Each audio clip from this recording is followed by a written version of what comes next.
Star Walker Studios presents Game Master's Journey, your multi-dimensional RPG podcast.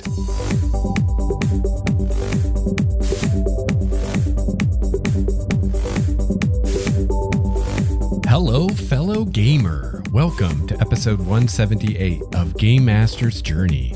I'm your host, Lex Starwalker, and on this show, we discuss the craft and the art of game mastering. I've been running RPGs for over 25 years now, and I produce this show in the hopes that you can benefit from my experience, my triumphs, and my mistakes. I've got another great show for you today. Brett is joining me again, and we're going to have a nice little chat, GM to GM. We're discussing a whole slew of topics today, but among them are some general GM philosophies and tips, and I go into some detail on my upcoming campaign, as well as some new information on my homebrew world of Primordia. So really looking forward to getting Brett on here again today. We've got a lot of great stuff to talk about, and I hope that you will enjoy our discussion. Really quickly, I want to remind you that we do have Game Master's Journey t-shirts available now that you can pick up and show off to all your game playing friends. And you can find a link to our store on Spreadshirt at the website starwalkerstudios.com, and you can check out the various designs that we have, and you can get things other than t-shirts. If you watch the video for the last episode 177, which was the most recent live stream, I'm actually sporting my new Game Master's Journey t-shirt that I got. And among the many things that you can get on the store are aprons. So I really need an apron because every time I cook, I just get grease all over me. So I think I might get myself some kind of apron, maybe a Trickster's Labyrinth apron. That would be cool. But anyway, yeah, definitely check out our store on Spreadshirt. My wife, Nikki, designed the shirts, and they're really awesome. And again, not just shirts, all kinds of stuff. Also, I have a D&D adventure available for purchase, the Trickster's Labyrinth. It's an adventure for third level characters. You can use it in any setting. It works as it's a little bit long for a one shot, but it works as a one-off adventure, or you can easily slap it into an ongoing campaign. And huge thank you to everyone who's purchased that. I really appreciate your support. And finally, also want to let you know that we now have a Discord server for Star Walker Studios, and you can go there and hang out with other listener GMs and talk about whatever you want to talk about. We've been having a lot of fun in there, and we have people in there every day now having nice little chats. So we have our community on Google+, which is a great place to go if you have something more substantial to say. Maybe you want to share some details about your homebrew setting, or you have a story you want to tell about a recent game session, or you have a more in-depth question that you want to ask. The Google Plus community is there for all those things. And also a great place to share inspirational artwork, all kinds of stuff like that. The Discord is, in addition to that, and is a place where you can chat more in real time. So it's more better for doing real time conversations with people. It's a lot of fun. We also have a voice room that you can go into where you can actually use a microphone and talk with other people using your voice and your ears, which is awesome.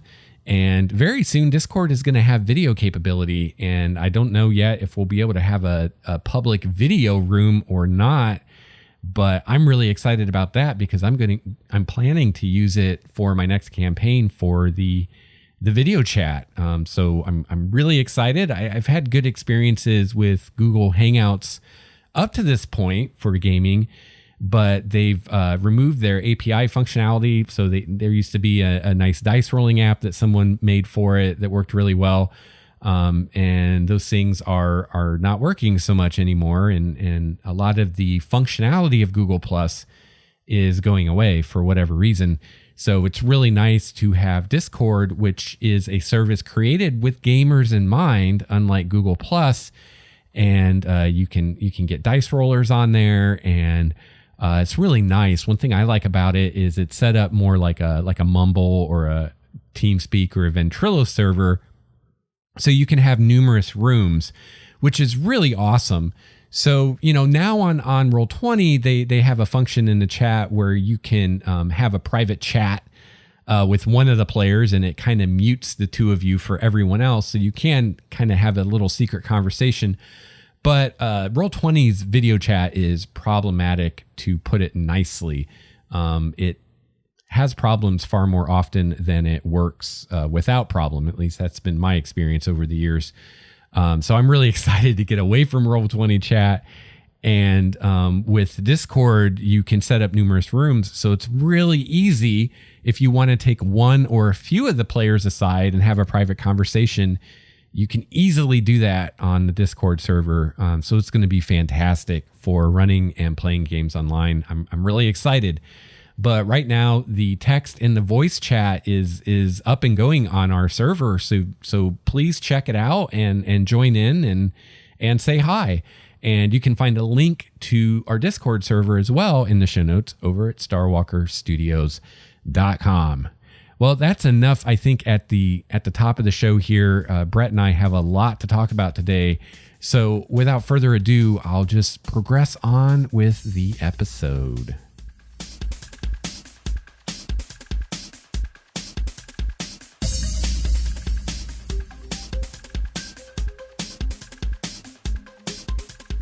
Did you ever read that blog post about fox hunts versus railroads? No. Someone posted to the group quite a while ago. I don't think so. What is that? It's a really cool blog post. Let me find it, and I'll give you a link to it. That I want to actually do an episode on it, because it was kind of like what we were talking about how like just because you have a story, or just because you have a plot, or just because you have certain things you want the players to do, or certain places you want them to go, doesn't mean it has to be a railroad. And it's all about how you approach it, and kind of how you do what you're doing that determines whether or not it feels like a railroad. He said doing a fox hunt is like kind of like what we were talking about, where like one thing kind of leads to another. And the player characters, oh, here we go. The player characters are still making decisions. They're not being totally led by the nose. But he says, using a fox hunt to describe good linear stories, where a railroad is a bad linear story. I think the gist of it is, and I think we even touched on this when we talked last, that I don't think I've ever, in the truest sense of the word, I don't think I've ever really been in a railroaded storyline. Unless I'm playing a board game or something like that, but everything seems to be more fox huntish. Yeah, when I see it the most is in the published stuff. Yeah, I can see that. I've been going through the Curse of Strahd book, and that seems kind of it urges you toward one specific goal with no outside, no deviating from the path. Yeah, so he's saying here with a good linear campaign, there's one main goal that the PCs are trying to achieve, though there could be side quests. Although the central conflict remains the same, the campaign shifts dramatically in response to the PC's decisions. This is because the entire campaign is based around one main conflict, so if the players force the antagonist to change, it ripples through the entire campaign. Player characters all have personal reasons to unify around the central conflict. There's a consistent feeling of momentum. Story builds towards a single climax. And he says the railroad is weak on most of these characteristics. It has one main goal, but it fails to shift in response to the PC's actions. It's built to tell the GM story, not the PC story. So it's usually first and foremost about saving the world rather than achieving goals the players want for their characters. Though there might be a constant feeling of momentum, it's driven by outside threats, not the PC's internal drives. A fox hunt is a metaphor that describes a linear RPG done well. The hunters are the players. The hounds are their characters. The fox represents the object of the central conflict. Fox versus hounds, antagonists versus protagonists, villains versus PCs. So, yeah. I mean, there's more, but that's the gist. Yeah. So basically just making it about like your character's motivations. And I feel like that's more like doing session 0 right and having characters that fit the campaign and have motivations that are going to feed into what you're wanting to do even more than it is how you actually run the game, you know? True. Okay, here's a question for you. How often do you start off with a campaign or with a session 0? Session 0, thank you. Yeah. I mean, kind of, yeah, because I mean, lately I run online, so we don't always necessarily have an actual like session 0, but you know, we'll have like a forum on Roll20 or whatever, and I'll say, you know, this is what the campaign's about, this is what kind of characters you can play, and then, you know, so it's like we kind of do a lot of the session 0 stuff, but instead of us getting together for a session, it's more like over forums and stuff like that. Sure. Okay, that makes sense. So like the campaign I'm planning, I haven't done it yet because I don't want to. I want to, because in the past I have this really bad habit where I get excited about the campaign and I want to tell the players about it, right? But then as soon as I tell the players about it, they all decide what kind of characters they want to play. Yes. And I'm not ready yet. And then maybe some of the characters they come up with end up not fitting what I decide I want to do. And then I feel like it's too late. And so I'm trying really hard this time not to like spill the beans until I'm ready. but the plan is, you know, I'm going to, when I'm ready, say, okay, guys, here's what the campaign's going to be about. Here's what kind of characters would work really well for it. You know, here's what kind of characters won't work.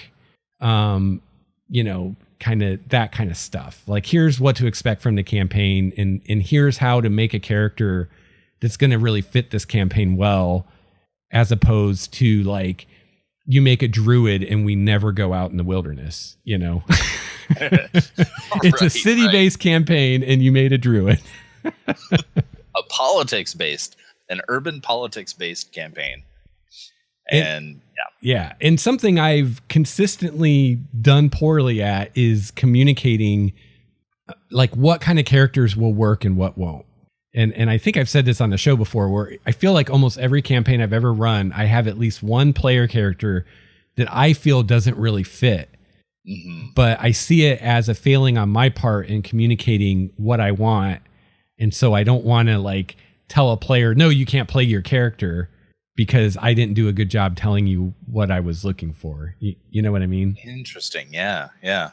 Like, for instance, in the campaign we're running now, which this wasn't really a big deal because it was just this like, you know, we're just doing Hidden Shrine. Like, I don't really care. It's just a beer and pretzels game. I'm not like super intense about it. But like Steve's character didn't really fit what I was envisioning, because he made this like basically criminal character that wasn't like heroic and all this stuff. And I ended up coming up with part of it was his backstory, but kind of together we came up with the idea that, you know, he used to be a pirate and he got caught, and instead of, you know, executing him or cutting his hands off or whatever they would have done, they instead said, well, you know, instead of being flogged or whatever, you know, you can join the guild and kind of make something of yourself, kind of thing. So I kind of figured out a way to kind of fit his character into it, even though it originally, you know, I felt like it didn't fit what I was envisioning. But again, I never told Steve, like, this is what I'm looking for. You know what I mean? Like, so. Yeah, totally. No, that makes complete sense. I was wondering about that because I've always taken a kind of a backwards approach to it, I guess, because I've never come into it. I've never started a campaign, or I've never begun play with the players from the perspective of, okay, I've got this story. Now I need you guys to make your characters to participate in the story. It's always been, because it's you know, it's just a bunch of friends getting together. Yeah. It's like, hey, we want to play D&D. I'm making a character. Well, I'm going to make this character. I'm going to make this character. Yeah. And we all kind of conglomerate, and then from those people come the story. Yeah. So it's kind of more of a fluid approach to it that might not always work, but it's worked out well for our group. Yeah, and I mean, to me that seems more like the sandbox approach, right? Yeah. So yeah, very much. I'm trying to remember. I've often thought I'd like to try doing it that way sometime, but I don't know that I ever have. I think part of it is just like I like to prepare, and so it's like if I'm going to come to session 0 and be like, "Hey guys, make characters," and then I'll decide what I'm going to do. It's like, well, now I have a week to right. to do all this prep that I would normally take a couple months to do. Right. So, and I think from us too, from the players we've been playing with our friends, they kind of have.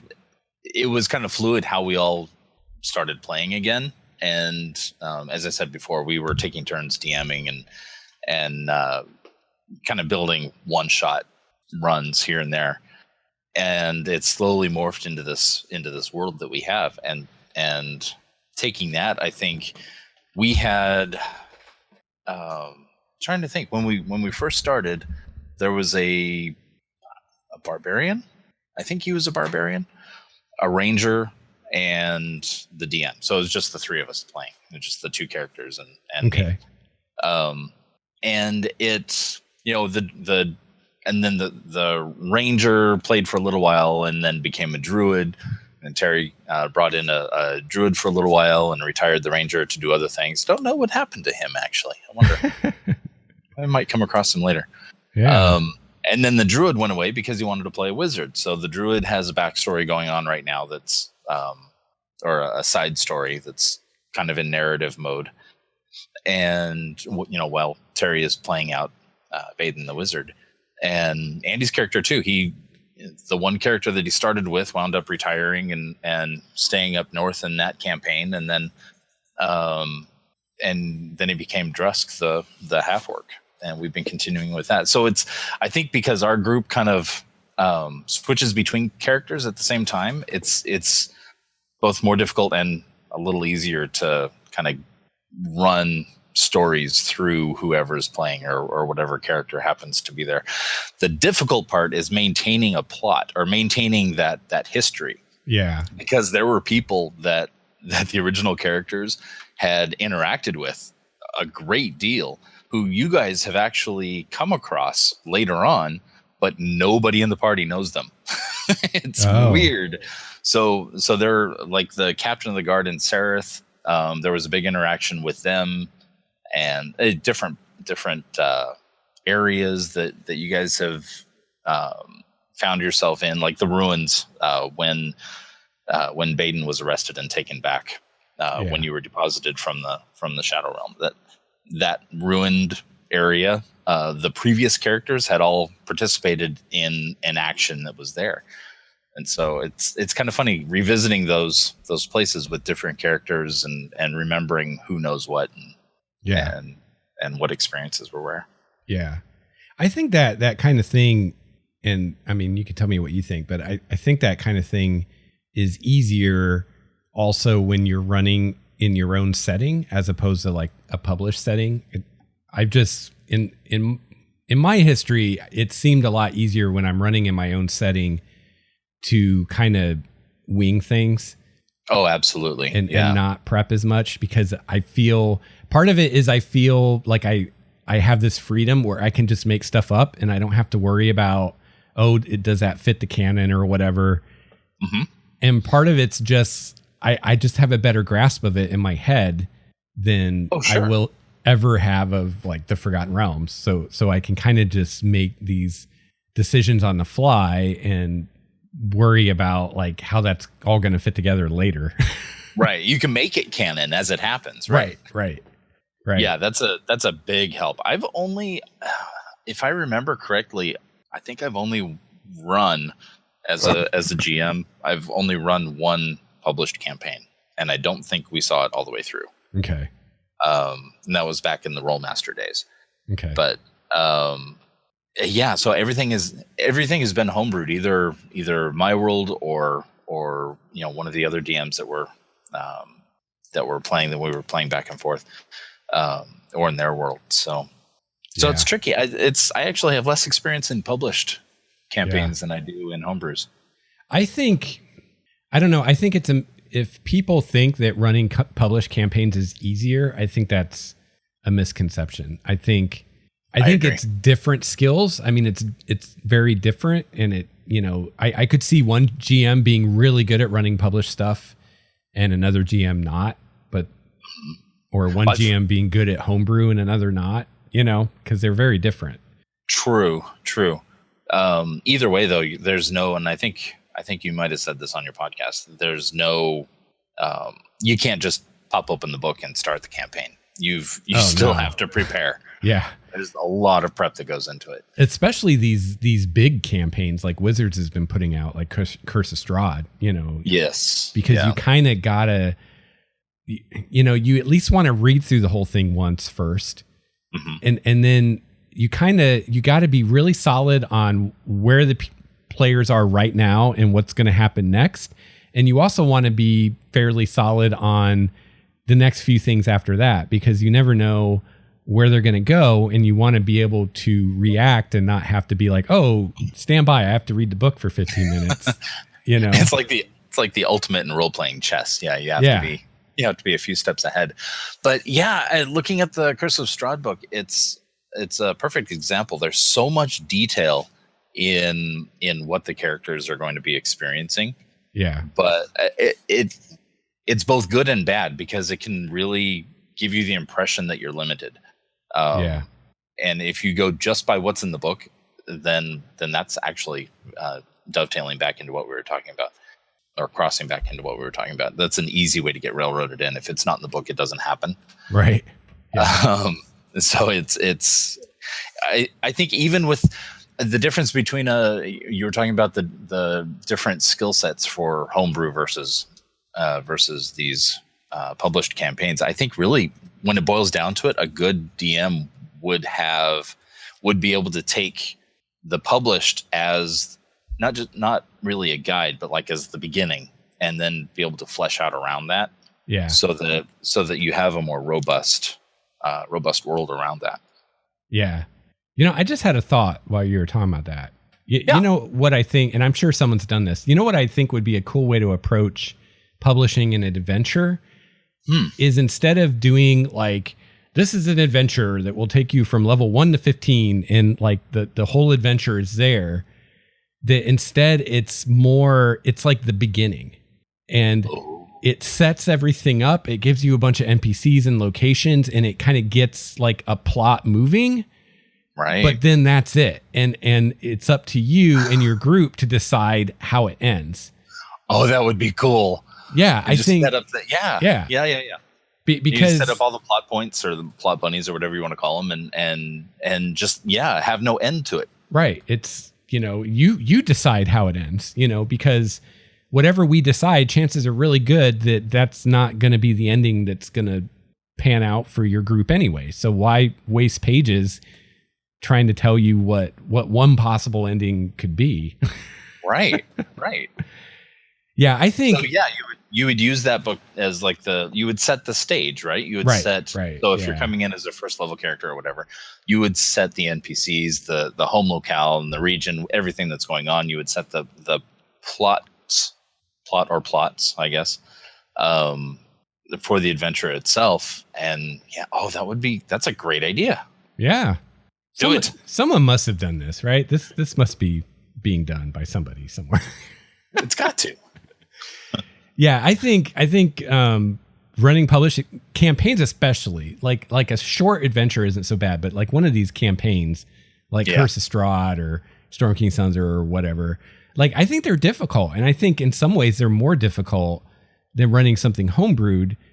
And unless you have a photographic memory, if you have a photographic memory, it probably wouldn't be too bad. But there's just like Curse of Strahd and the Hidden Shrine of Tomahawken are two perfect examples of this, where they're kind of sandboxy in a way, in that like especially Curse of Strahd, you have a lot of different things you could do. You have a lot of different places you could go.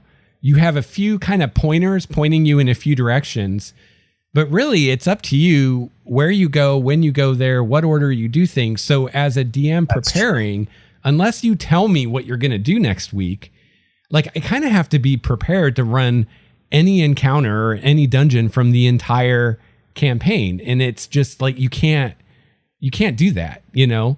So like Hidden Shrine is like that too. There's so many different ways you could go.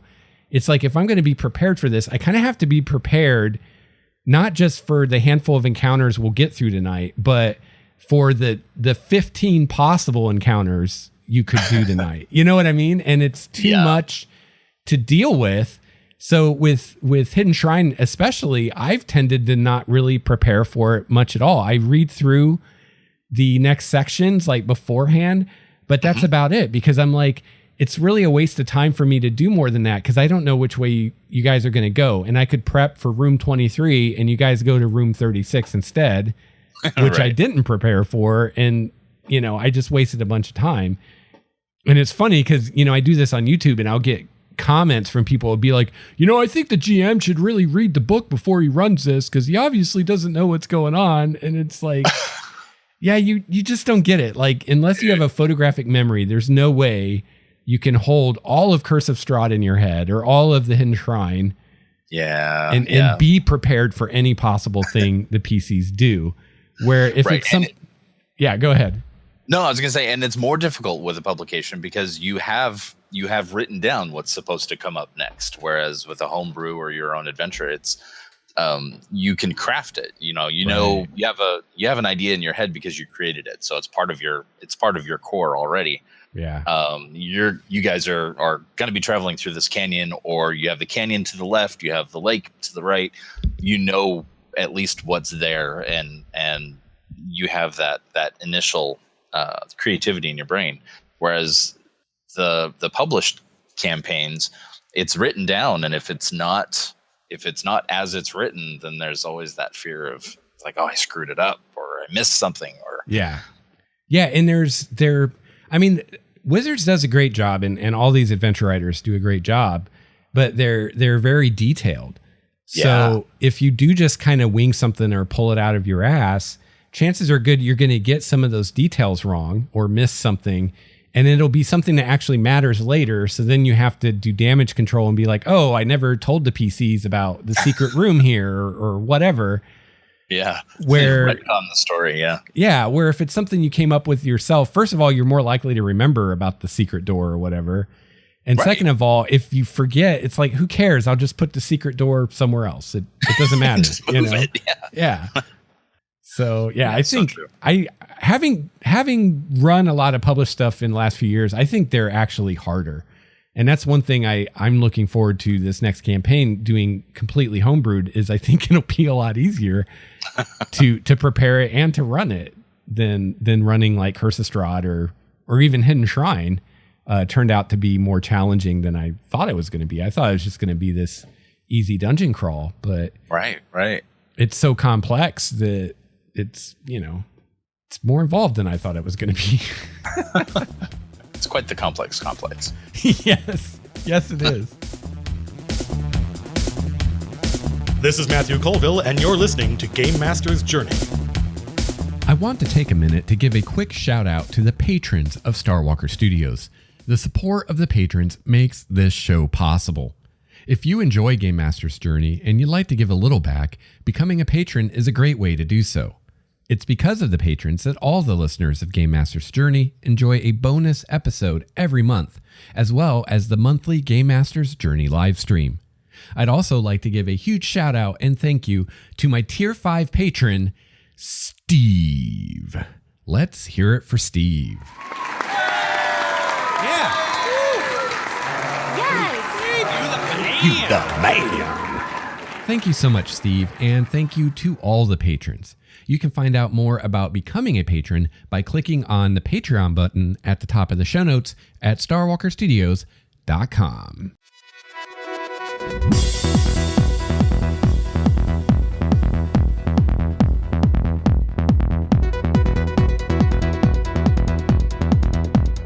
So I have an idea.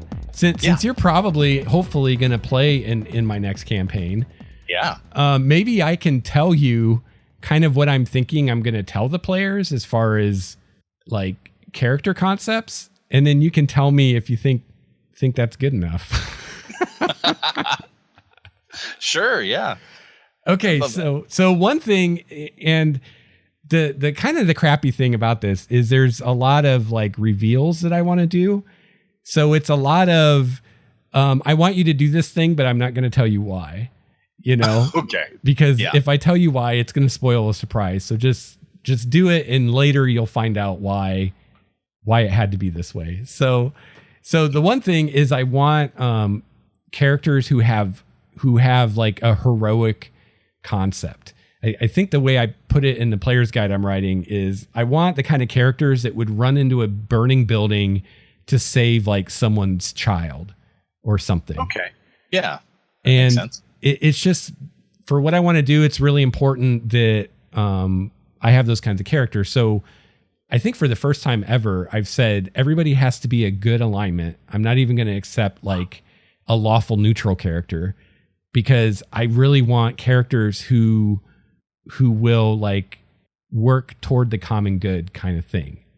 I don't want like a character like Steve's character and enshrine like a roguish, selfish, in it for myself kind of character, because there will come a point in the campaign where a player playing a character like that would be like, I don't think my character would be doing this anymore. Like, where's my motivation? So I need characters that their motivation is I'm doing this because it's the right thing to do, or I'm doing this because I want to make the world a better place, or I want to make life easier for the people in Alondria or something like that, Right. like kind of altruistic kind of thing. So that's the probably the biggest limitation. So like, I think I said like, I'm probably not going to allow like the criminal or the charlatan background because they don't really fit that. Okay. But a possibility could be if someone wanted to do like a redemption arc, like a Han Solo kind of thing. Like you start out like you're this selfish rogue, but fairly early in the campaign, you maybe because you're adventuring with these other heroic people, they like inspire you and you decide that you want to be something more, kind of thing. Like that could be cool, but there will be a point in the campaign where it's like, okay, at this point you kind of have to be a heroic character for it to really make sense. So would it be too simplistic to simply say the limitation for the character is that it would have to be a good alignment? Can it be chaotic good as well, or is it just chaotic? Or just any good alignment. Yeah. Okay. So would it be enough to say for this particular campaign, for this setting, the only requisite or prerequisite for the character building is that it has to be of this alignment, and what was the other? No charlatans or criminals.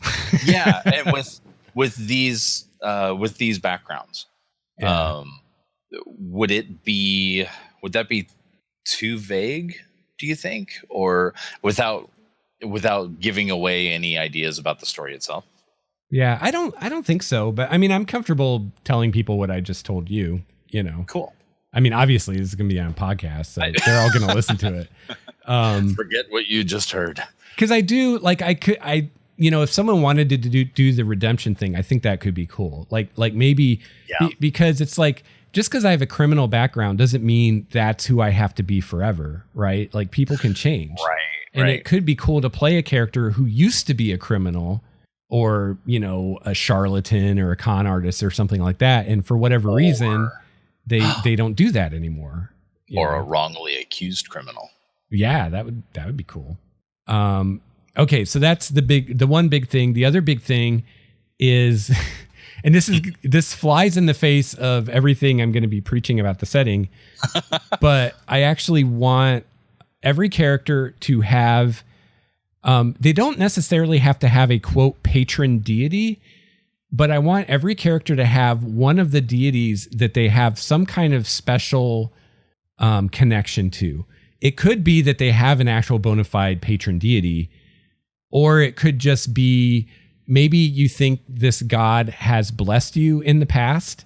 Maybe you think for some reason this God like looks on you with favor, or maybe just your own personal ideals and goals seem to align really well with what this God is about. Kind of interesting. Thing. And I want every God that each character chooses to be a different God. I don't want two characters choosing the same God. Right. Huh. Yeah. And that's another thing that I can't tell you why. Yeah, I was just going to say, that just makes me want to know why. That's because that's kind of a specific thing. Yeah. So, okay, this is the total tangent, but I'm really excited about this because I just finally figured this out last night. So let me tell you about why it like the patron deity thing is like what that's about. So a big problem I have with D&D as it's presented is I really feel like how can I say this without getting in trouble? I don't feel like it presents polytheism correctly, because D&D settings like Dragonlance, Forgotten Realms, and just what we're told in the core books, they tell us, this is a polytheistic setting. There are multiple gods. Everybody believes in all the gods. Like they know they're real kind of thing. But then they turn around and tell you about having a patron deity and this idea that like you choose one god that's like, that's my god. That's my bro. Like I'm all about this one god, which in a polytheistic world, like that doesn't even make any sense. Like that's not the way polytheism works. And it's really just someone who was brought up with a monotheistic worldview, kind of like wanting to throw polytheism into the game, but not seeming to really understand what it is or how it works, and kind of viewing it through this distorted, like monotheistic view. Like, well, obviously there's all these gods, but obviously you would pick one, right? It's your god because that's the way it has to be, right? It's like, well, no, True. That's not. So I've wrestled with this a lot, and this is why I wanted to do the mystery cult thing, was because I wanted Primordia to really be polytheistic, and I wanted the idea of I'm going to choose one of the gods and really devote myself to that god. Like those people are like rare, like they're free. Like most people would never do that, and so I finally kind of worked it all out, like how I'm going to do this. And, the patron deity thing is really the big problem because it doesn't really fit with polytheism. And like for instance, in the Forgotten Realms, when you die, your soul goes to the plane of your patron deity, Right. Which doesn't make sense because most people wouldn't have patron deities. If you don't have a patron deity, then your soul goes to the plane that matches your alignment, right? Because each plane is the manifestation of an alignment in like the core D&D or whatever. So I just like, to me, that doesn't make sense because I'm like, okay, in Primordia, I have 18 gods. And my idea is that everybody worships all the gods. So when I die, I'm going to go to 18 different planes, that doesn't make sense. So I thought about it, and what I finally decided was the patron deity thing just is like, that's an aberration, someone that has a patron deity.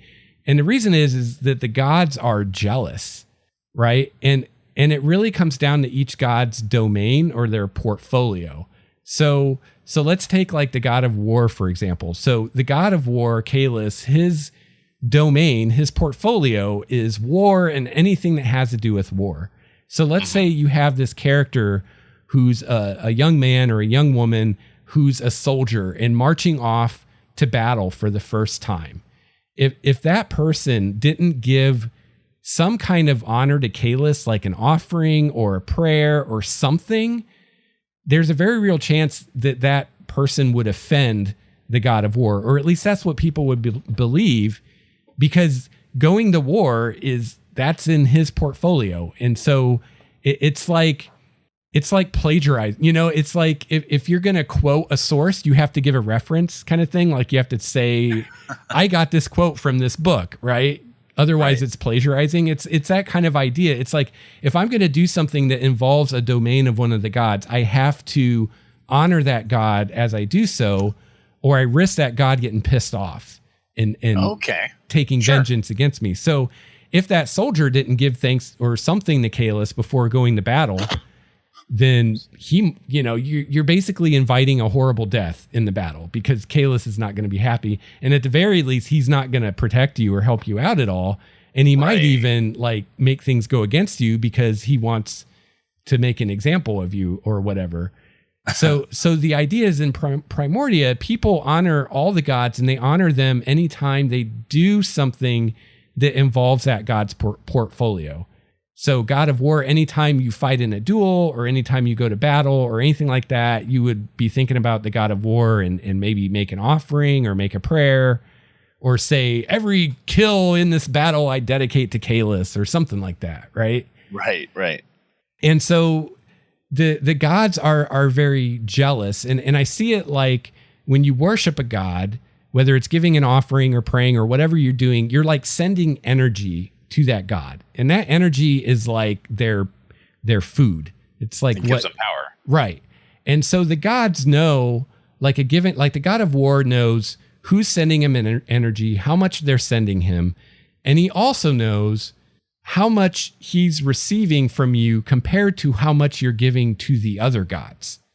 Oh. And so the way the people of Primordia look at it is they try to honor all of the gods as equally as humanly possible, because what they don't want is for one of the gods, say Kalis, to say, you know what, you're honoring this other god more than me. And I don't like that. So I'm coming after you, kind of thing. So the best way to avoid the gods noticing you in a bad way is to honor them all equally.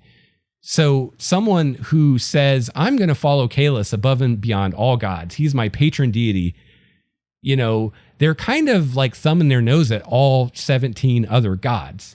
Right. And so they run the risk that all those other gods, especially any gods that are directly opposed to Kalis or don't like Kalis, are going to be offended and not like that. And I think that someone like a cleric or a paladin or a druid will do that and can do that because their idea is, well, Kalis is going to protect me. Since I'm a cleric of Kalis, he's going to protect me from the other gods. And I don't have to worry so much about the fact that the other gods aren't going to be happy that I'm, for the most part, only worshiping Kalis, or I'm worshiping him a lot more than the other gods. Right. But that makes sense. Yeah, but you don't know if he'll actually do that or not. Or maybe someone thinks, I might be doomed, but I believe what I'm doing is so important that I'm willing to take this risk of offending the other gods to follow this one god or whatever.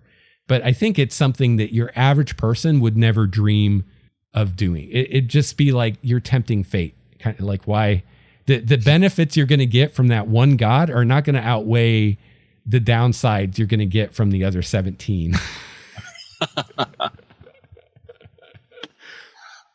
So yeah, that, and as far as like the afterlife, my outer planes aren't going to have alignments. They're not going to have anything to do with alignment. And the afterlife is actually, for the most part, the same for everybody. And it doesn't have anything to do with the gods. So it's like the gods are kind of, don't really have it. The afterlife is all about how you live your life and the things that you do as far as what happens to you. And everybody has different beliefs as far as what the afterlife is like and what a good life is and blah, blah, blah, blah, blah. But it's not this idea of, I'm going to go live with one of the gods. You're going to go to this special place that's like the heaven of Primordia, but it's not associated with any one of the gods. So if you like, say you're a cleric of Kalis, the god of war, and you're really devout, it's possible when you die, he might take you and make you into an angel or something like that. But that's like the exception. Like most people just go to this afterlife. Right. Kind of thing. And in that way, go ahead. No, I'm sorry. So like the greater heroes, when they die, so something like the Valkyrie would, the story of the Valkyrie would happen where the gods kind of recruit the fallen for their own purposes. Not the Valkyrie. Who am I thinking of? The Einherjar. The after Ragnarok. I'm sorry, I'm falling into Norse mythology. That's all right. But basically, the fallen heroes would rise as like the army of these gods. Is that kind of what you're thinking? Yeah, something like that could happen. I know I've asked you this before. Have you read The Wheel of Time? No. Oh, because there's yes, you have, and no, I haven't. Yeah. So there's something exactly like what you're talking about in that. It's called the Horn of Valir, and it's like a magic item. And great heroes, when they die, are bound to the horn. And whoever blows the horn, like all these heroes from ages past, come back and fight for them. Sure. So actually, a lot of this actually is inspired by the Wheel of Time and the various real world stuff that inspired that. So most people in Primordia actually believe in reincarnation. Okay. And so people are constantly reborn. And so the afterlife is really a place where you go and rest until your next birth.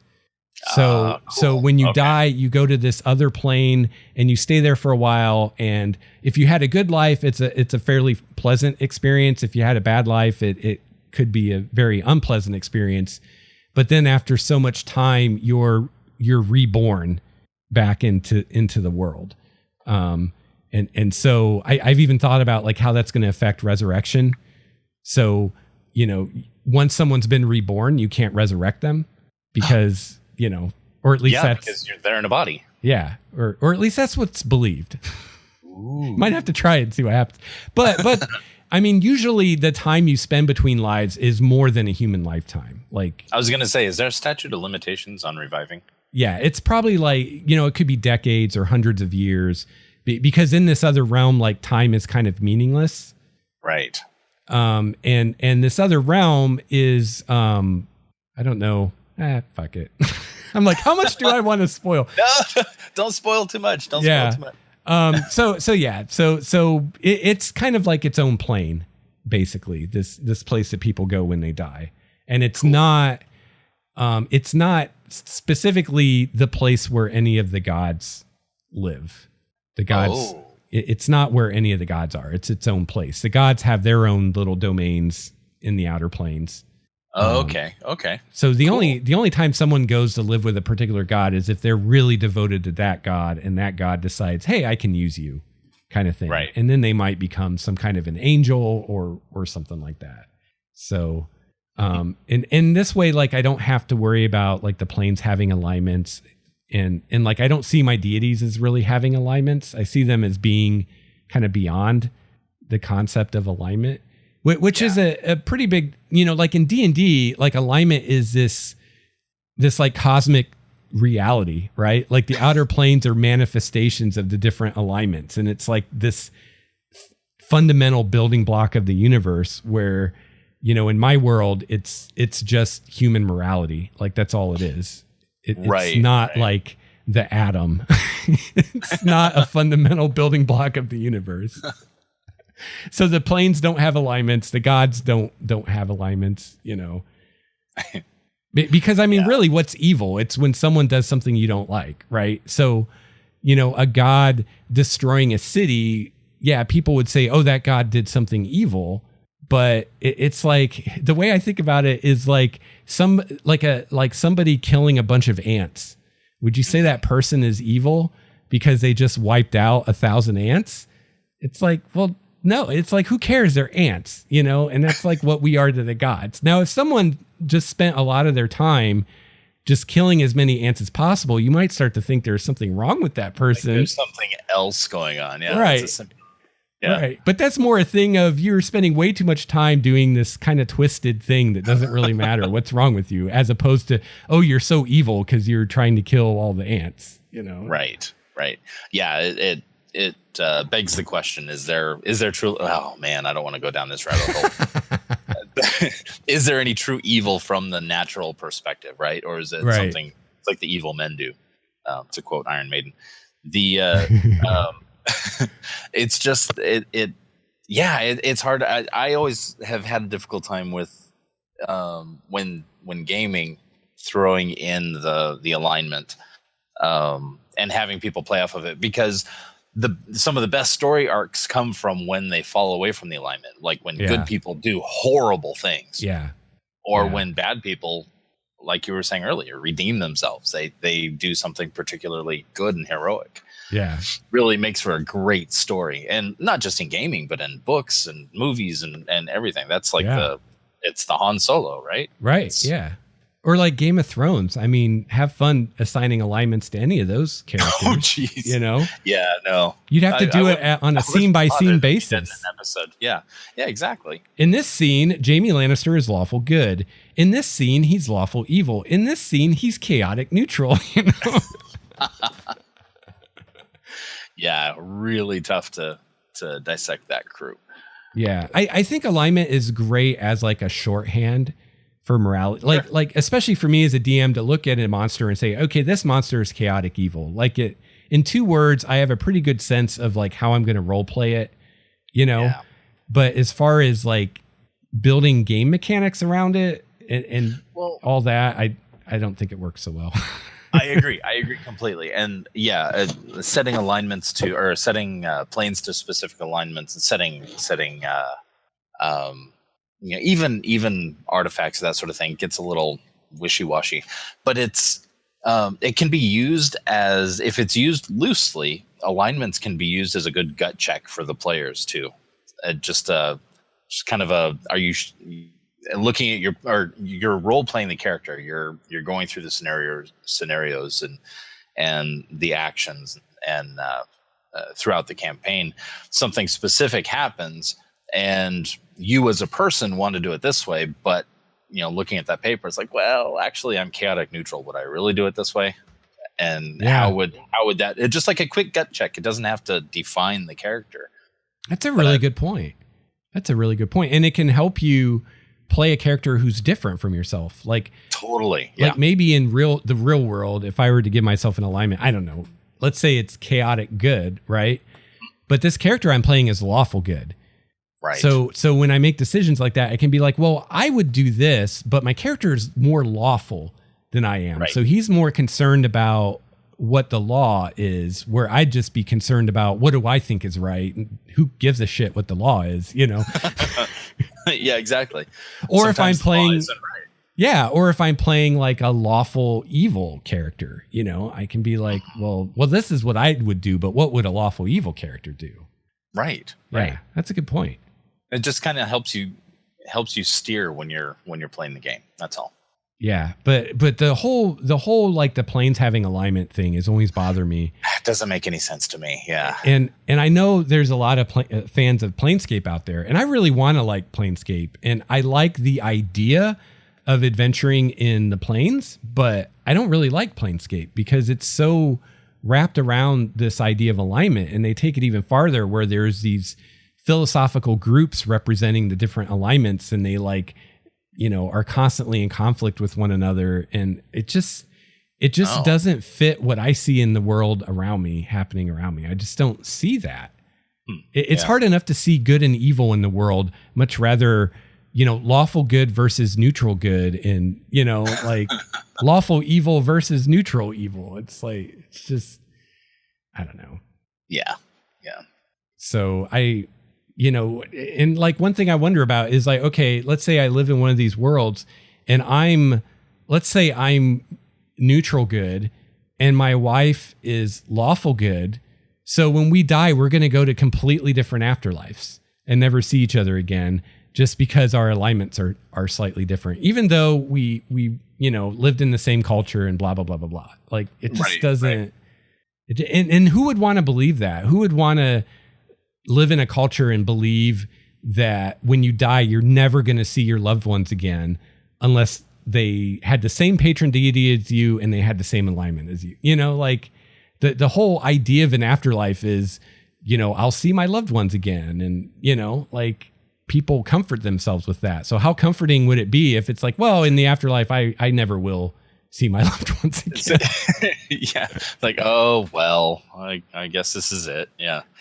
And from the perspective of the gods in gaming, it doesn't seem like that's something that they would themselves want to promote, because it would ultimately lead to people moving away from their own influence. Yeah, that's a good point. So it's not in their best interest. Yeah. So let's see. Wow, we went on a huge tangent. So I'm trying so hard not to fall into philosophy. Yeah. So it's kind of weird. I say all this and I'm like, 99.9% of people in Primordia do not have a patron deity. And in fact, I'm fairly comfortable saying that for the most part, the only people who will have patron deities are player characters. And usually, even among player characters, it's going to tend to be like your clerics and your druids and your paladins. And other than that, most player characters won't. But yet for this particular campaign, I want everybody that it doesn't have to be a patron deity, but just a deity that maybe, I don't know, has like influenced them. Right. Has, if it's a god of war, maybe you were in a battle and you should have died and somehow by luck, like you survived, and you see that as the god of war was with you for some reason. And so now you're kind of, the god of war is kind of special to you now. Yeah, that makes sense. And I think one thing like that a lot of times as GMs we fail at when it comes to like religion in D&D is like showing it in the world other than just clerics and stuff like that.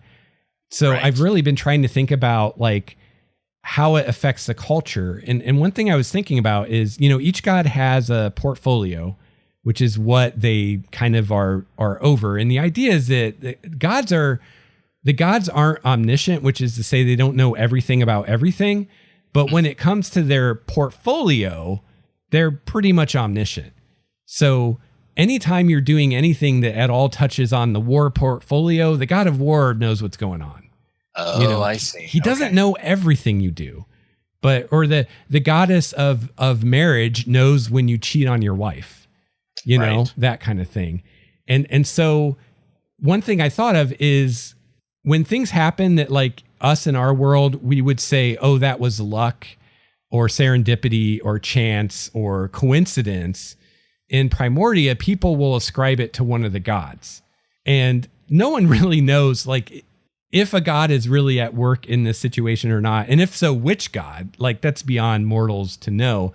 But people will think that they know, based on, well, what portfolio is involved here, So like the guy that cheats on his wife, and as he's sneaking back home, he like trips and breaks his neck, someone might say, oh, well, that was the work of the goddess of home, family, and marriage who didn't like what he was doing and so punished him. Instead of saying, oh, that was bad luck or whatever, they see one of the gods as being involved in that.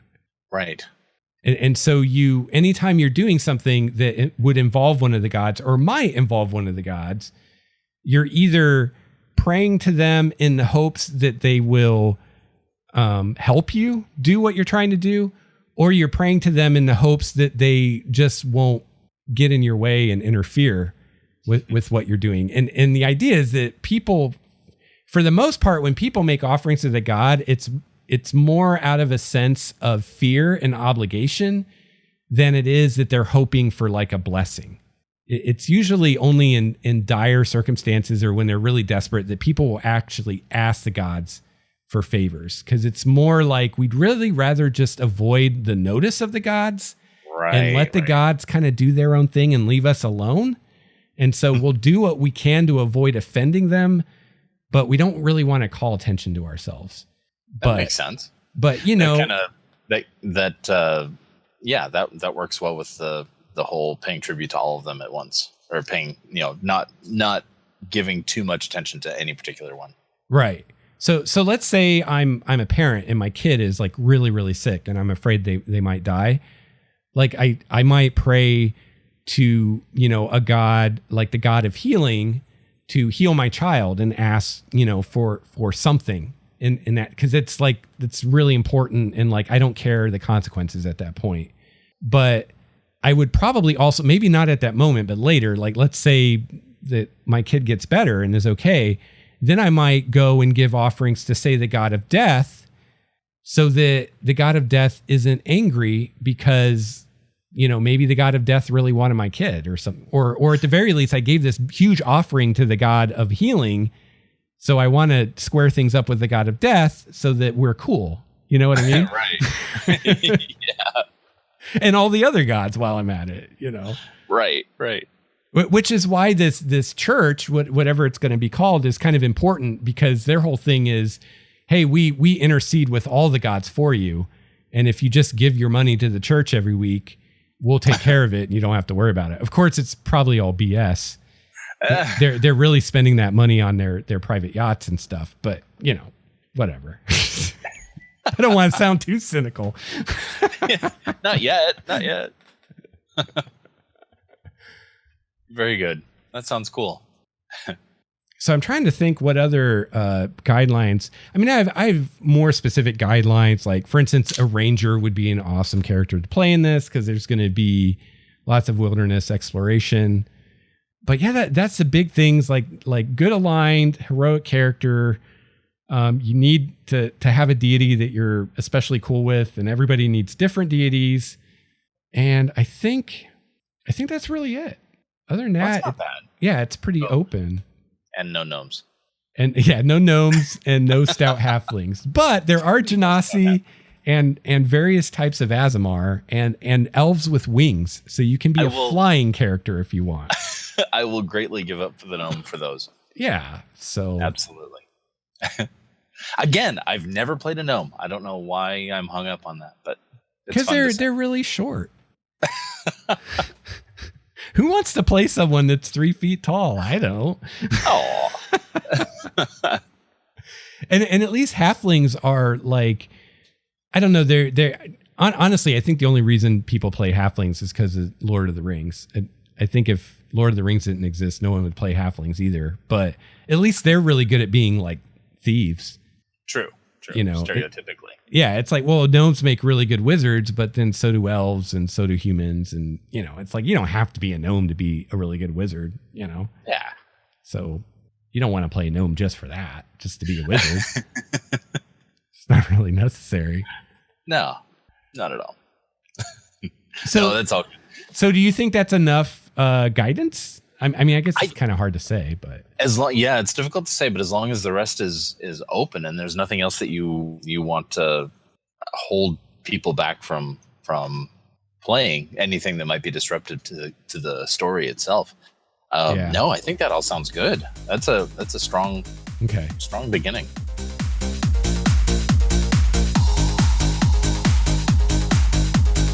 Yeah, the only other thing is I want people to, as a party, think about how different roles are covered, because the idea of how this campaign starts, it's a very kind of leverage or Ocean's 11 kind of thing, where a member of the guild needs a job done and chooses people from the city who are not yet in the guild, but who have certain skills that would make them good as adventurers, and kind of puts together this dream team of people who are not yet adventurers, but are each capable in their own chosen whatever it is that they do to do this thing, because it's something that they don't want to use a full adventuring team of the guild for. Like, it's not quite that important, but it's important enough they don't want to just send anybody to do it either. Like, they want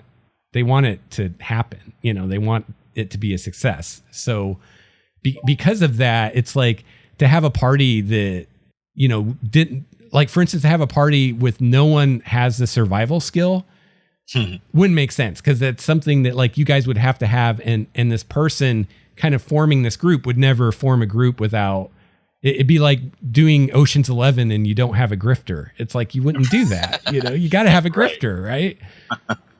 But kind of what's interesting is when I started thinking about the roles as I saw them that I thought needed to be filled, I started out thinking it was going to be a class thing, or like the, you know, we need tank, heals, and DPS kind of thing. Right, sure.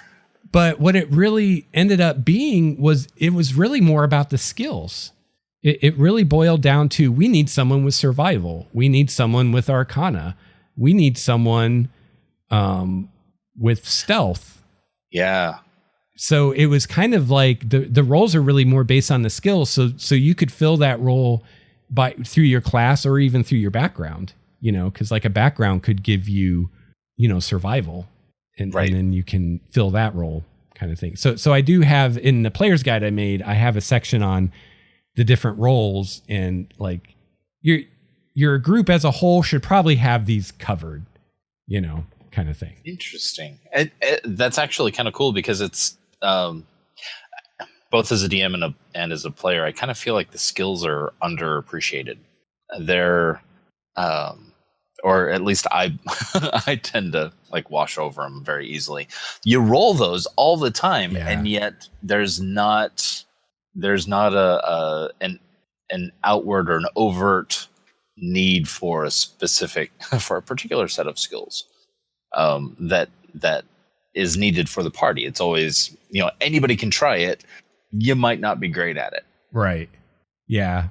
Yeah. And, as you advance in level, that disparity grows as your proficiency bonus gets bigger. At first level, not being trained in a skill, it's like, well, it's only a +2 difference, versus someone who is. But as you get higher level, like, it's kind of like, well, if you're trained in this skill, you have a good chance of succeeding. If you're not trained, unless you have a really high attribute, you probably don't have a very good chance. Right. So some of the roles I came up with, well, the first one, the obvious one, is healing. So that one, I tied it to the medicine skill, but that one is really, it's not so much a skill. It's, being able to, I don't even see it so much as healing hit points, because, you have long rest and short rest. You can get potions. I think you need a healer really for removing conditions. Poison. Yeah. Curse, stuff like that. Yeah. And so, you could do that with a cleric. They get the restoration spells. A bard does. Paladins can remove disease with lay on hands. And I think as they go up level, they can remove more conditions with lay on hands. Oh. And that's one that we could probably get from like a magic item. And I actually, and I'll explain this to people when we start doing character creation, but if there is something missing in the party, like for instance, healing, as long as it's not so blatant that it's like, there's no way your sponsor would have put this party together with this glaring deficiency. As long as it's not that bad, like I have ways that I can compensate for, like, you don't have a full blown healer. Like I have ways that I can mitigate that. That I can't tell you about, but dang it. One of the big roles though is survival. So that's a survival skill, and also the nature skill, being able to navigate, not get lost, find food and water, stuff like that. Cool. Stealth, and stealth is actually something I should tell you, because this might affect your character you're thinking about. Yeah. Is I see stealth as being important to everybody. And although I don't think everybody in the group necessarily has to be proficient in stealth, I do think people should probably avoid having disadvantage on stealth, which is like your heavy armor, right? If you're wearing heavy armor. It was going to be my first attempt at a tank. I still might find a way around it, or not. Yeah. Yeah. Well, there's, I believe, mithril armor. True. Is a way around that. And there's probably other ways, but yeah, I kind of go back and forth on this, because a lot of times in 5th edition, they use the group stealth check, where everybody makes the check, and as long as half of the PCs make it, you're okay. And the idea is that somehow the rest of you are helping out the clumsy loud person. Yeah. And I think that I'll use that when I can, but I also think that there will be times when it's going to be like, no, we are going to go by everybody's roll. And if one person doesn't roll high enough, like the thing hears you, kind of thing, Sure. So that's the one that I feel like everybody should at least think about. And at least if they're like, if you're going to wear heavy armor and have disadvantage, like realize that this could be a huge liability to you and the group. And maybe start saving for that mithril armor now. Right. Isn't there, maybe I'm thinking of a different system, but is there well, yeah, we can talk about it offline. But I thought there were other mechanics. There probably are, like a feat, maybe, or like a feat, or moving slower, or I can't remember. I think that one comes from a different game. But Yeah. Anyway, you know what? I'm trying to think. I think with the overland travel, I know if you move at a fast pace, you get disadvantage, I think.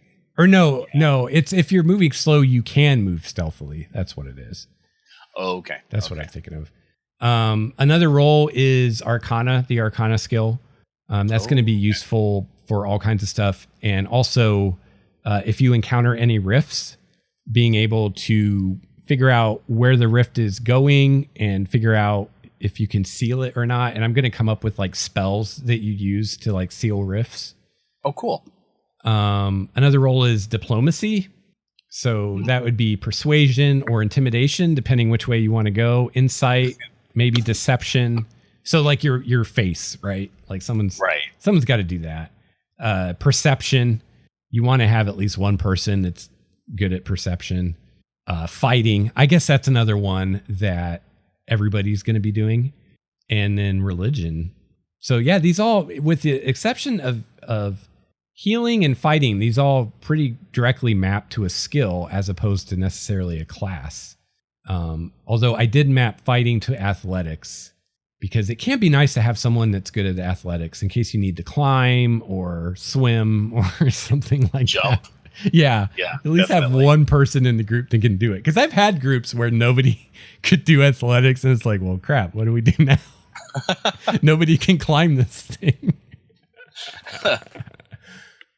Yeah, I've had jumping issues in my characters of the past, or my strength just isn't enough to get across whatever it is we're trying to jump. In fact, I think in one adventure I actually fell through. I missed it by like 2 feet. I fell into a pit. Oh, that sucks. Yeah, it did. It wasn't fun. I hate it when that happens. Well, I feel like I've been really hogging this conversation. What do you want to talk about today, Brett? Oh, geez, I don't know. I'm just having a good time.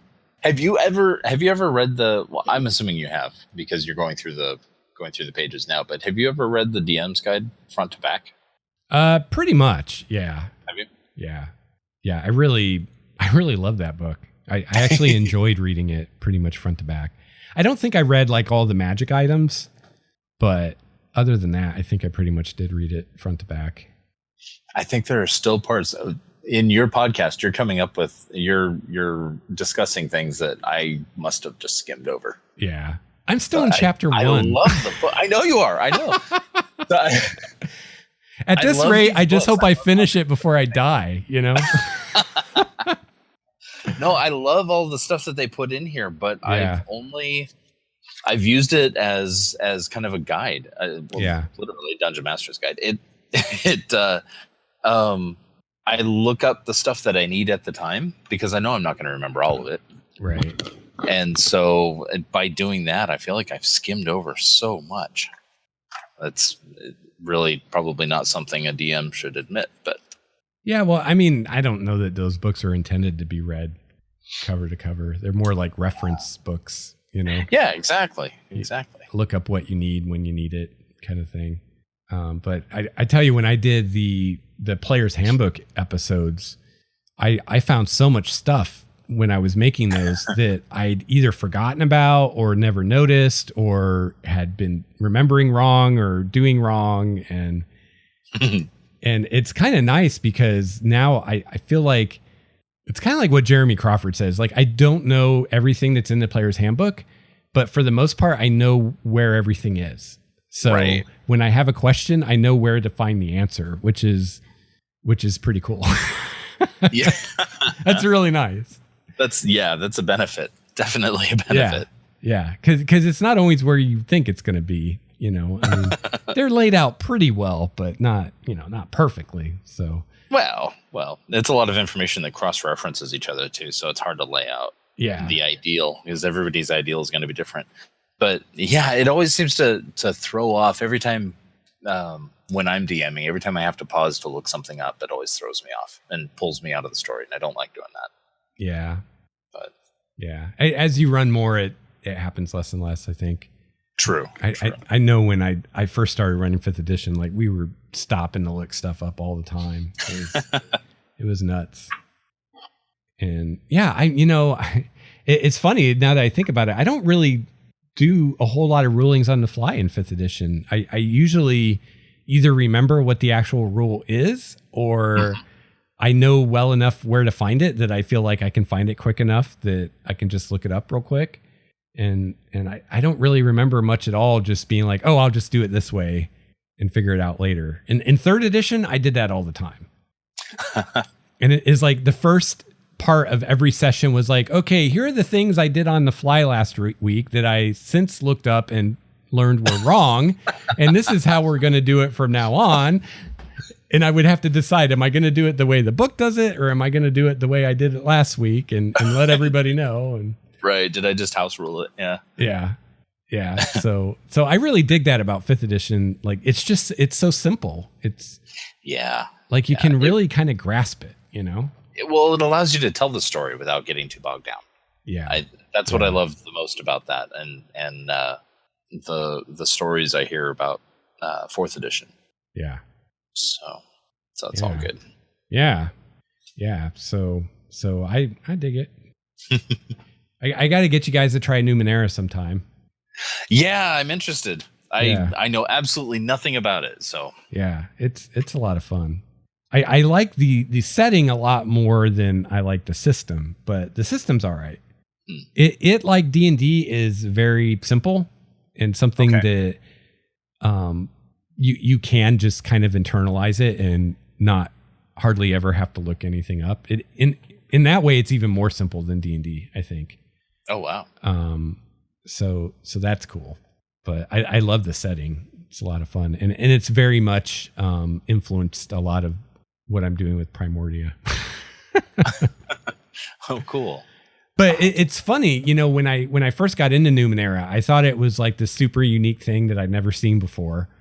Mm-hmm. And then I found out that science fantasy was this whole genre that I never even knew about. And read like Gene Wolfe and was like, okay, so Numenera isn't really that super unique. Like there's been other stuff like this before, but it was new to me. And then after that, coming back to D&D with 5th edition and realizing that, yeah, this kind of thing's also kind of always been part of D&D as well. You know, this kind of blending with science fiction a bit, you know, right? Like some of the really old adventures, like one of them, I can't remember which one now, involved like a spaceship crashed in a mountain. Oh, you know, like one of the old adventures, like either 1st edition or even before 1st edition. Oh, wow. So it's kind of always been there. It's just how much a given setting or DM wants to kind of draw on that or not. Sure. So, and that's one thing I really like about the Wheel of Time too, is it's definitely fantasy, but the way the magic works and the way things are explained kind of has this sci-fi flair to it. Like it kind of makes more sense than fantasy usually does. There's a lot less of the hand waving, like it works because magic, you know, it's like everything is it works because of this, and this, and this is what the magic can do. This is what the magic can't do. It's not like Gandalf where the magic can do whatever Tolkien wants it to do. It's because it's magic. It named that for a reason. That's right. So, yeah. So I can't believe you've never read those books. Are you just going to wait for the TV show or are you going to read them? At this point, I might as well. No, it's every time I go to pick one up, it's just the size of it. I'm like, they are doorstops. Next time. Yeah. Maybe next time. And so, yeah, I just never picked it up. Yeah, they are doorstops. And I don't know. I feel like they'd be harder for someone to get into now than they would have been 10 or 15 years ago. Maybe, yeah. Because well, how many are there now?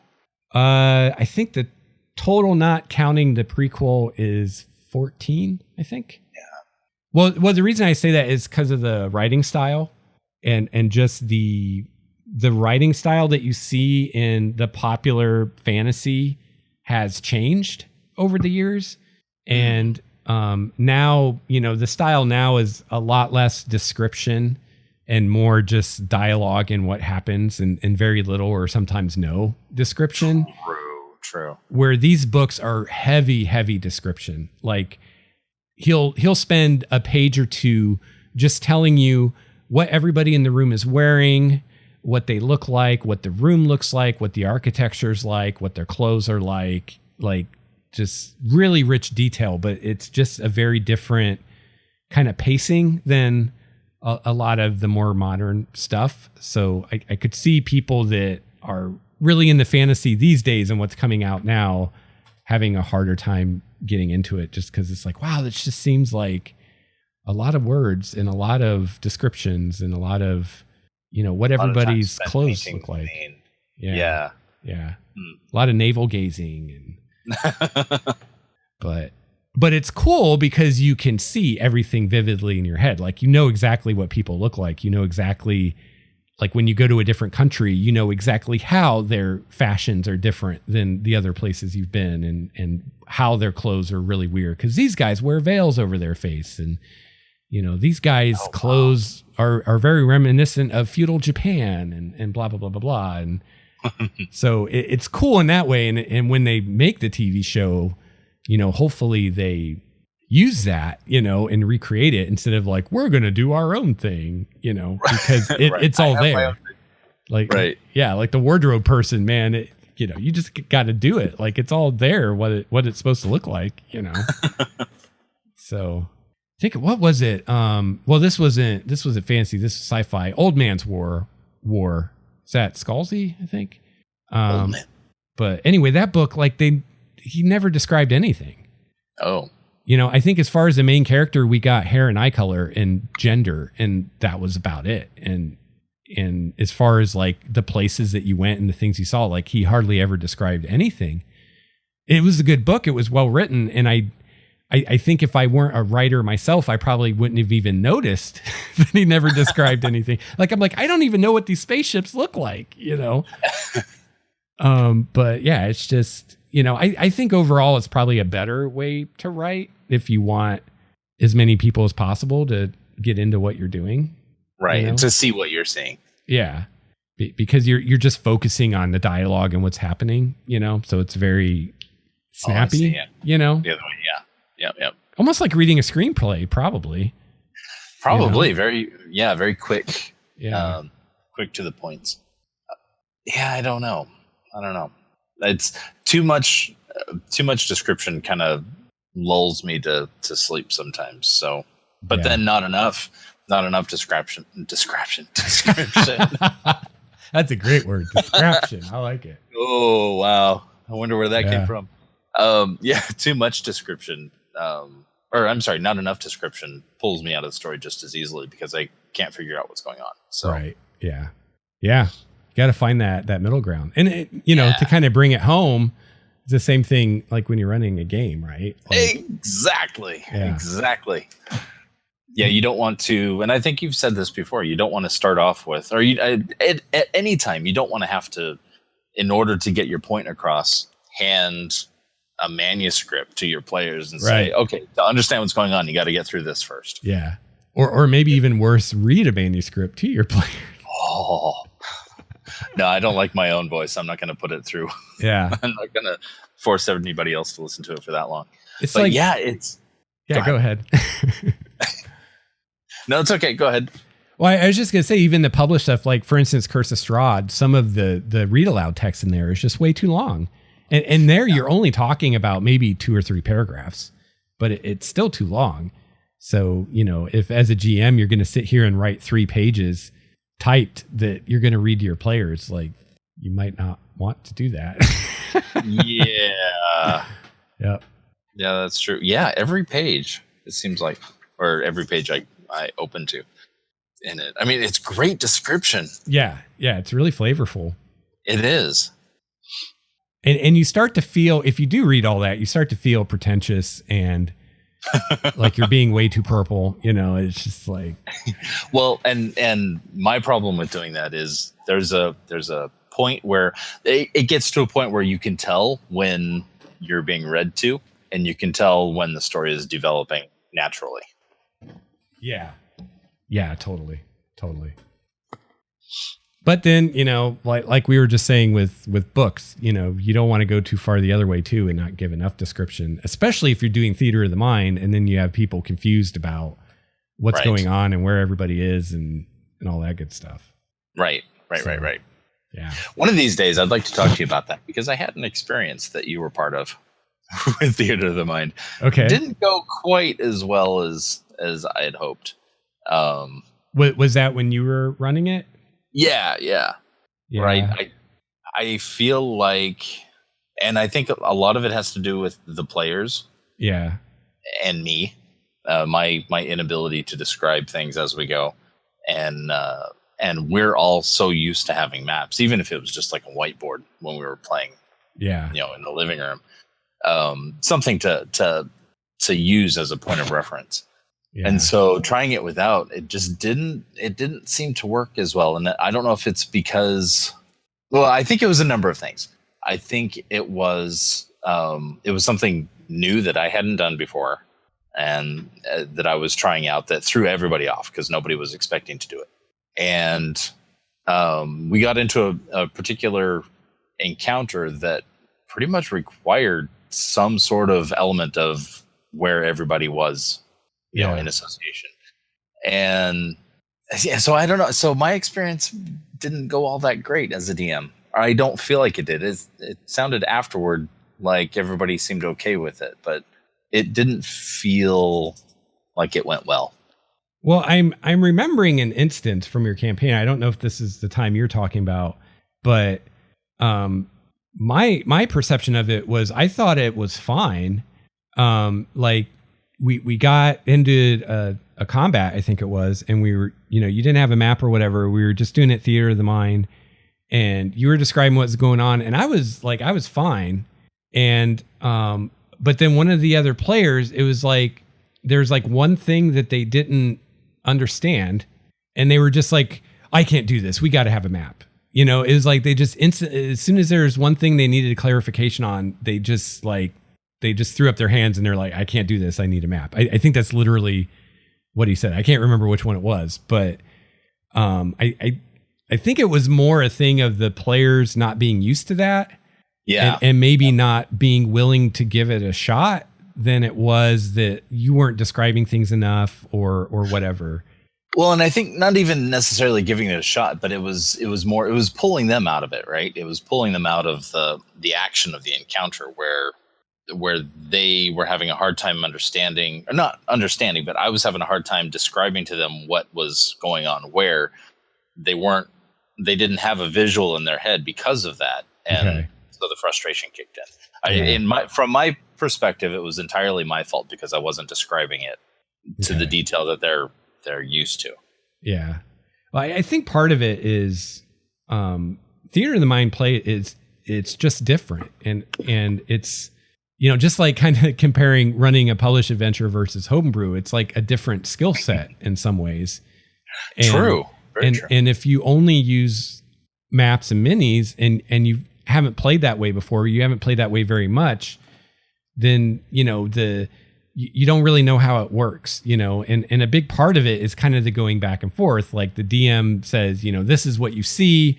And then you ask like clarifying questions like, well, how far away is this guy from me? Or can I get line of sight to this guy or whatever? And so I think part of it is just the, learning how to play that way as a group. And, like something I've noticed with Theater of the Mind is, I guess if I had one piece of advice to give players is when you're going to ask the DM a question, think about what you really want to know. Because a lot of times a player will ask me, how far away is this character from me? Which kind of slows things down because I'm like, I don't know. I don't think that way. Like, I'm like, I don't know. Like I visualize how far he is and then I try to decide how many feet that is. Like I have to go through this permutation where what the character really wants to know is, can I hit this guy with my Ray of Frost? Right. And if the character was, or if the player was just like, hey, can I hit this guy with Ray of Frost? I'd just be like, yes, you can, or no, you can't. And we wouldn't even have to worry about how many feet away they are, because I have a picture in my head and I look at that and I say, does he look too far away for Ray of Frost or not? I don't have to, but when the player just says how far away, they want a number in feet and I don't know why they want that number. So I'm like, oh, well, they're 35 feet away. And then they're like, oh, crap. Well, that's 5 feet too far away to do the thing I want to do. And it's like, well, if you would have just said, can I do this thing? I would have been like, yeah, sure, you can do this thing. Because it's Theater of the Mind. We're not at a resolution where 5 feet matters. You know what I mean? Right. And so, yeah. So that's, that's maybe the difference between the two techniques, right? There's the actual theater of the mind is more storytelling, more like, okay, I'm going to move up to a pace where I know I'm going to be able to hit it. Yeah. Or versus getting into an encounter, laying down the map and saying, okay, I have to move here, then I have to move here, and I can fire from here.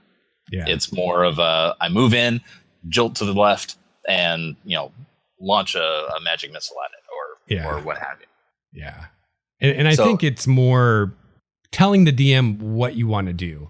And then the DM tells you if you can do that or not. Where the map is more like you're looking at the map and the map is telling you if you can do the thing you want to do or not, Right. So defined that way, explained that way, I don't think either way is bad. I think it's just which is going to work best for your group. Or even for an encounter. Exactly. Yeah. Even for an encounter. Because like if you're going to have an encounter like a mass combat where there's hundreds of people on the field, like that'd be a nightmare with the grid of minis. Oh no, I'm making that map. You're going to spend a fortune on all those minis, and right. It's going to take you an hour to set it up, but but yeah, so sometimes, a given encounter might work better one way or the other. There's been times I've run where I'm mainly doing theater of the mind, but for a certain encounter, I decide to draw a grid just because I feel like it'll just work better for whatever reason. Like maybe it's kind of complicated. I don't think I can convey it or something like that. But I use the grid a lot in 3rd edition because there are so many abilities that needed it. It's like, oh, I need to be 5 feet from this person to do this thing. So you kind of had to, so, and one kind of philosophy I have with it is I tend to, because the thing with theater of the mind is it's very kind of, it's not super precise, right? Like the 5 foot thing. Like, if you tell me you want to hit this guy with your spell that has a 30-foot range, I'll be like, yeah, you can do it. Even though, maybe you're 30 feet away, maybe you're 35 feet away. Who knows really? It's all in our imagination anyway. So I just try to, when in doubt, like favor the players. So usually if a player's like, hey, are they within range of this spell? Unless I just know that they're way outside that range, I'll be like, oh yeah, sure. Or, well, they're a little outside of it, but you can take a couple steps up and do your spell, no problem. Right. That kind of thing. Because I think where you're going to run into problems the most often is when a player feels like, if we had a grid, I could have done this thing I wanted to do, but because it was all this loosey-goosey theater of the mind, I couldn't do it. And the DM kind of screwed me. You know what I mean? Yeah, I can see where that can be a concern for, as a player, I can see that as a concern. It's like, well, in my head, I feel like I could have been able to do it, or should have been able to. But on the flip side, if the player's like, I feel like if anything, I get to do things more often because it's theater of the mind than I could if there's a grid, because there's that kind of wiggle room. Right. Then, players will tend that doesn't bother them quite as much as getting screwed over. And it's really perception, right? You might not be screwing them over in either case, but it's just how they see it. Sure, absolutely. Because it is theater of the mind is very arbitrary a lot of times, because I don't necessarily know exactly how many feet everybody is from every other person. But it also, at the same time, it can be more cinematic, and it's more like, tell me the cool thing that you want to do, and we'll try to figure out a way that you can do that. Where with the map, it's like, well, you count the squares. If you can do it, you can do it. If you can't, you can't, Yeah. And that makes total sense. And that, I think, that was my shortcoming in that encounter. Because I was still, in my own mind, I was still thinking on a grid. Yeah. And that has to be abandoned on both sides. Yeah. Both player and GM. Yeah. Yeah. Just try to be more cinematic, I guess. Yeah. And be more inclined to say, yes, you can do that thing you want to do. Of course you can get line of sight to that person, There's got to be some way you can do it, That's right. Think in letterbox, man. Yeah. It's the same kind of thing like, when the player's like, is there a chandelier in the room? And you're like, of course there's a chandelier. It's the same kind of thing. It's like, unless there's a really solid reason in your mind why there wouldn't be a chandelier, like why not? You know, right? Let them do the cool thing they want to do because it'll be fun. Exactly. Yeah. Always the improv lesson. Yes, and. Yeah. Well, thanks for coming on here. I appreciate it. This has been a lot of fun. Yeah, thank you. And thanks for listening to me ramble about patron deities. It's okay. I have ideas now. I know exactly what kind of character I might maybe play. Cool. Cool. Well, yeah. The next big thing I got to do is get a little write up of all the gods. Yeah. Yeah. Totally. But for now, I'd say if there's a Greek deity you really like, there's a good chance there's a parallel deity in Primordia, because a lot of them started as the Greek deities, and then I added a few. Oh, cool. Of my own creation. Man, I have to go back and look at my mythology books. Yeah. Well, I'll work on that probably this next week. I'm going to try and get that done, and once that's done, I can actually like start showing you guys stuff and. Sweet. And all that. I just wanted to wait till I had the deities because I'm like, that might be the first step of the concept is what deity do I want to align with? And then where does that take me? Right. How did it happen? How did you align to it? Yeah. What kind of character would fit that kind of thing? Because that's it seems like that's the most limiting thing because I don't want people doubling up on deities. You know, True. Where if we have two rangers in the party, like fine, you know, but so yeah. Sweet.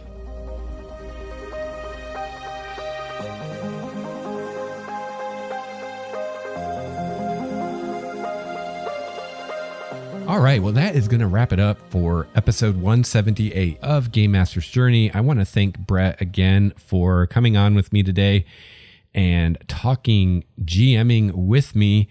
What a lot of fun this was, and I'm sure I'm going to have Brett on again in the future, especially once we do some more gaming in his campaign. We can talk more about that, and we have lots of fun things planned in that. I'm sure. As a player, I don't know all the details, but I'm really excited about where that story is going. So I'm sure you'll hear from Brett again. But thanks again, Brett, for coming on. And if you'd like to keep up with what Brett's up to, you can follow him on Twitter at @ThatOneBrettGuy. And I'll have a link to that also in the show notes at StarWalkerStudios.com if you want to find him that way. Also, if you'd like to get a hold of the show, if you'd like to get a hold of me, you can email me at GameMastersJourney@gmail.com. You can also follow me on Twitter at LexStarWalker, and you can call the Game Master's Journey voicemail number and leave me a message if you'd like. If your question or feedback is entertaining or enlightening or both, you might even hear your message on the show. So our voicemail number is 951-GMJ-LEX1. That's 951-465-5391. And that is also in the show notes over at StarWalkerStudios.com. If you didn't get that, just head to the website and you can get it there. So if you have any questions, feedback, or suggestions for future topics, I'd love to hear from you. Also, on our website at StarWalkerStudios.com, you can find the show notes for this episode and all the episodes of Game Master's Journey, as well as links to myself on Google Plus and Pinterest, and a link to my YouTube channel. You can also find a link to the Game Master's Journey community over on Google Plus, where you can share ideas with other listener GMs. And finally, you can learn about how you can support the show by becoming a patron, by making a one-time donation, by using my Amazon referral link when you shop on Amazon, by getting yourself a Game Master's Journey t-shirt, or by purchasing my D&D adventure, The Trickster's Labyrinth. You can find all this and more at StarWalkerStudios.com. So I hope that you have a chance to play your favorite RPG this week. I hope you have a chance to run your favorite RPG. I'll be back soon with another episode of Game Master's Journey. Until then, game on.